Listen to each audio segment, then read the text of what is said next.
Mini Review! Asteroids was a 1981 release for the Atari 2600. A port of Atari's hit arcade game, Asteroids pits you as a ship in a sea of moving rocks, with the task of destroying them while avoiding being hit. When you shoot an asteroid, it breaks into progressively smaller ones, making them harder to hit and dodge. What made Asteroids unique was its control scheme. Moving left or right just rotates your ship, and pressing up gives you thrust. If you're in a bad spot, pull down on the joystick to enter hyperspace, which will make you disappear and reappear in a random location on the screen. This is dangerous though, as it can just as easily put you directly into an asteroid. A fun game, it's best to stay stationary as much as you can. Asteroids is a game of precision that will keep you coming back for a higher score. 7 out of 10. Mini Review. Basic Math was a launch title for the Atari 2600 in 1977. You want exciting? Look elsewhere. Basic Math was one of those games that was simply there so that you could convince your parents that buying an Atari could have educational uses. Use the joystick to solve simple arithmetic, including addition, subtraction, multiplication, and division. In 1980, Basic Math was renamed Fun with Numbers, adding dishonesty to an already suffering title. The best part about Basic Math was the 2022 April Fool's joke from Atari when they announced Basic Math Recharged. The only reason I have this is because it's part of the 2600 library of games. It works, but it's no game. 2 out of 10.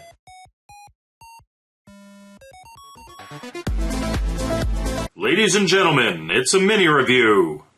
Boxing was a 1980 release by Activision for the Atari 2600. In boxing, you play as either the white or black boxer in a simplified top-down view. Really, you're just a head with arms and fists. Position yourself to line up your fists with your opponent's face and press the button to punch. Long punches score 1 point, close punches score 2 points. It's a very basic game, but if you're lucky, you can juggle your opponent between your fists for a sort of combo. The winner is the first one to 100 points, or whoever has the highest points at the end of 2 minutes. If you like to mash buttons and hope for the best, boxing may be for you.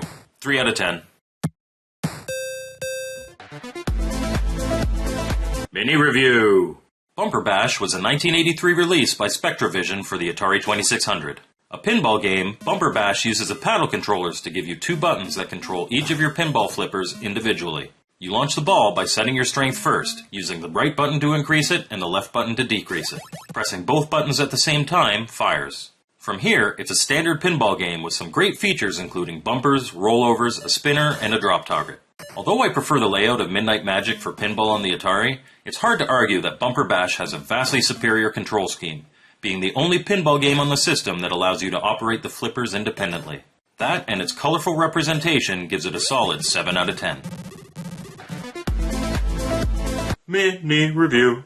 Enduro was a 1983 release by Activision for the Atari 2600. My favorite racing game for the system, Enduro pits you against a multitude of other races in a long marathon race. The goal of the game is to pass a set number of cars in a day, 200 on the first day, 300 for every subsequent day. While doing this, the track will take you through different day parts and weather conditions. Specifically, nighttime when you can only see the taillights of your opponents, winter conditions, and fog that greatly reduces your visibility. Race for 5 or more days and a trophy appears on your screen. If you had gotten this achievement back at release, Activision would have sent you a patch declaring you an Activision Roadbuster. Enduro is pick up and play fun that doesn't get old, always having you race against the clock. 10 out of 10 for me. It's a mini review. Espial was a 1984 release by Tigervision for the Atari 2600. A rare game for the system, if you have Espial, you're in for a treat. Albeit a treat that's an assault on your senses. You play as a starfighter battling against enemy fighters and ground forces in this vertical scrolling shooter. Move your ship with a joystick and fire with a button. Much like Xevious, your ship has a crosshair in front of it for targeting enemies on the ground. Fire when they're in the crosshair to hit them. Otherwise, against flying opponents, your shots continue until they're off the screen. Espial is colorful and packs a lot of action into the system. Unfortunately though, the flickering of enemies is oppressive and really hurts the experience. This game would be a perfect candidate for a homebrew remaster to alleviate this, but as it stands, 5 out of 10. Mini Review. Galaxian was a 1982 release for the Atari 2600. A port of the popular 1979 arcade game of the same name, Galaxian pits your ship against endless waves of alien vessels, hell-bent on your destruction. Enemy ships appear in colorful waves, but aren't satisfied with just staying up there at a distance. Aliens will dive at you and fire missiles in an attempt to destroy your ship. In the first wave, they're pretty tame, but as waves progress, you'll be dodging aliens and missiles left and right. Keep battling until you run out of lives, then it's game over. Galaxian was an evolution of Space Invaders that introduced variety and new elements to the genre. Just as much fun today as it was 40 years ago. 8 out of 10. Mini Review! Keystone Kapers was a 1983 release by Activision for the Atari 2600. In Keystone Kapers, you play as Officer Kelly chasing a convict named Harry Hooligan to try and catch him before he can escape from a department store. You have a timer in which to do so, and if you don't catch him in time, you'll lose a life. The playfield is always the same layout, racing through 3 levels of a department store with escalators on the ends. Each time you catch him, the level will get harder, forcing you to jump and crouch to dodge bouncing balls, radios, shopping carts, and model airplanes. When you hit one of them, you lose precious time on your timer. In the middle of the field is an elevator, but be careful using it, as if you get ahead of the robber, you'll turn around and run the other way, and you can't go down escalators. Keystone Kapers is great to start up for a few games when you're in the mood. Solid 7 out of 10. Mini Review! Megamania was a 1982 release by Activision for the Atari 2600. In Megamania, you play as a spaceship defending yourself from alien objects descending from space. These objects come in waves, and each wave moves in a distinct pattern. Any of these objects that make it to the ground loop back to the top of the screen. To defeat a wave, you have to destroy all of them. Later waves have these objects shooting at you as well. Keep playing until you run out of lives. There are 2 factions of Activision shooter fans, the Spider Fighter guys and the Megamania guys. Although I would consider myself a Spider Fighter guy, one can't deny that Megamania has an addictive and almost mesmerizing quality to it that brings you back for more. 7 out of 10. It's another mini review. Moon Patrol was a 1983 release for the Atari 2600. A port of the popular 1982 arcade game by Irem, Moon Patrol pits you as a car navigating a lunar landscape while dodging rocks, craters, mines, and enemy attacks. Your car can jump, and as is to be expected on the moon, your car is very floaty when it does. You can move forward, back, and jump with the joystick.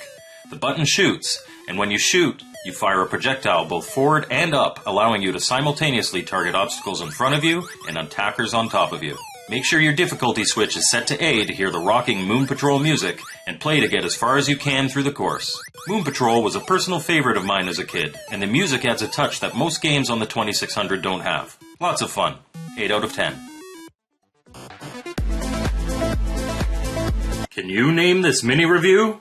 Name This Game was a 1982 release by US Games for the Atari 2600. In Name This Game, you play as a scuba diver protecting sunken treasure from a massive octopus. As the game progresses, the tentacles of the octopus grow and reach down to get you. You must shoot them to keep them short. There's also a shark in the water to distract you, moving ever deeper to threaten your diver. Shoot the shark to move it back up and away from dangerous proximity. All the while, your oxygen tanks are draining. Every so often, a boat on the surface will drop an oxygen tube for you to replenish your supply of air. Simply touch it to refill your tanks. The controls are simple. Move with the joystick and shoot with the button. This game gets its title from a contest where a name entry would be chosen from contestants and they would win $10,000. Unfortunately, US Games went out of business before the contest finished, leaving us with this oddly titled underwater adventure. 5 out of 10.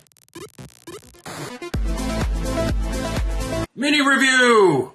Skiing was a 1980 release by Activision for the Atari 2600. One of the first games published by Activision, Skiing has you as a skier on either a slalom course or a freestyle mountain, each with 5 variations as chosen by the game select switch. On the slalom course, guide your skier through the flag gates as fast as you can until you reach the end of the course. Each gate you miss gives you a penalty to your time. In downhill mode, dodge trees and navigate moguls to get to the bottom of the mountain with the fastest time you can. Skiing is a very simple game, but the sense of physics and movement of your skier is actually really good, which makes this a surprisingly pleasant experience. 6 out of 10. Mini Review! Snoopy and the Red Baron was a 1983 release for the Atari 2600. The first licensed Peanut game, you play as Snoopy flying his doghouse in a one-on-one battle with the Red Baron. The playfield moves very much like Defender, where you can pilot your house in a side-scrolling environment to find your opponent with a joystick. Once found, shoot with the button and try to knock him out of the sky. Be careful though, as the Red Baron is very maneuverable and can fly higher than you. If he shoots you 8 times, you lose a doghouse. Lose all 4 of your doghouses, and it's game over. Each time you shoot down the Baron, he may drop either a dog treat or a skull and crossbones. Collect the treats for extra points, and avoid the skulls as they will destroy your doghouse. Snoopy and the Red Baron has simple gameplay and looks great for the system. The bullet holes that appear on the side of your doghouse as you're shot are an excellent graphical touch as well. It may not be a must-have, but it's certainly fun. 7 out of 10. Mini Review! Spitfire Attack was a 1983 release by Milton Bradley for the Atari 2600. Packaged with its own exclusive Flight Commander joystick, you pilot a Spitfire in enemy territory during World War II. Move left and right to scan the horizon for enemy fighters and shoot them down with your cannons. Dive to strafe enemy ammo dumps and anti-aircraft batteries. When diving, if you see red warning lights, that means you're getting too low. Pull up to avoid crashing into the ground. Continue to fight the never-ending onslaught to gain as many points as you can before you're shot from the sky. Spitfire Attack is a pretty good game, made even better by the inclusion of the Flight Commander joystick. Although you can also play it with a regular controller. I'm a sucker for gimmicks like these, and therefore it lands a solid 7 out of 10.